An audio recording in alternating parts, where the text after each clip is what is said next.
안철수 전 국민의당 대표 얘기를 좀 해보죠. 오늘 김경률 전 참여연대 공동집행위원장을 만났죠. 네, 김경률 전 집행위원장 지난해 이른바 이 조국 사태 당시 조국 전 장관 등을 비판한 인물이죠. 이후 논란이 되자 참여연대 집행위원장 측에서 물러난 바 있습니다. 자, 안철수 전 대표는 만남 전 기자들에게 김 전 위원장은 귀국하면 가장 먼저 만나 뵙고 싶었던 분이라면서 여러 가지 여쭤보고 말씀을 잘 경청하겠다라고 말했습니다.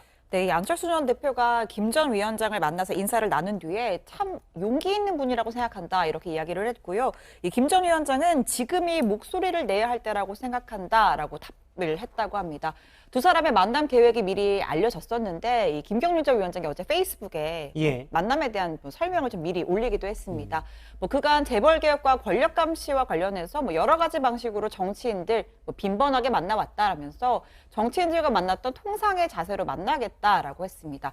그러면서 이번 만남에 대해 수차례 거절 의사를 밝혔으나 거절하기 힘든 존경하는 분의 중재도 있었다라고 설명을 했습니다. 지금 김경률 전 위원장 말만 듣고 보면 만나기가 좀 부담스러웠다 이런 맥락으로도 읽히네요. 거절하고 싶었지만 거절하기 어려운 분의 중재가 있었다라는 건데 만나는 것도 약간 관심입니다. 달개비 식당에서 만났는데 이 좀 낯익어요. 제가 이곳에 가본 적은 없지만 안철수 전 대표가 자주 갔던 곳으로 기억이 납니다. 네, 부장은 안 가보셨다고 했지만 저는 종종 가본 적이 있는데 한식으로 좀 잘 알려진 식당인데요. 정동에 근처에 있습니다. 예, 저는 이름이 알려진 식당에는 거의 가본 적이 없어요. 네, 2012년이죠. 대선 당시 안철수 후보와 문재인 당시 후보 이 단일화 담판을 벌인 것도 방금 말씀하신 그 식당입니다.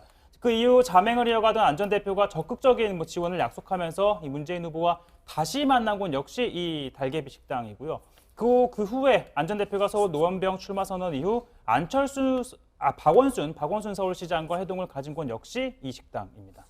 여기가 원래 이름이 세실 레스토랑이잖아요. 제가 관련 옆에 있던 소극장은 몇 번 가봤는데 군사정권 시절에 사실 민주화 인사들이 여기에서 많이 회동을 해서 약간 상징성이 있는 곳으로 알려진 곳입니다. 그죠? 예전에 2007년도에 그 대선 유력 주자였던 정운천 전 서울청대 총장이 여기서 그 세실 레스토랑에서 불출마 선언을 했었습니다. 제가 그때 이제 막내 기자였어가지고 그때 기억이 좀 납니다. 역시 40이라 그때 막내였던 기억이 있네요. 2007년에 기자 생활을 시작한 거군요. 예, 알겠습니다. 신반장 학생이었죠 그때. 20살이었어요. 임원 사태 직전에 알겠습니다. 저는 그때 경제부 기자였기 때문에 알겠습니다.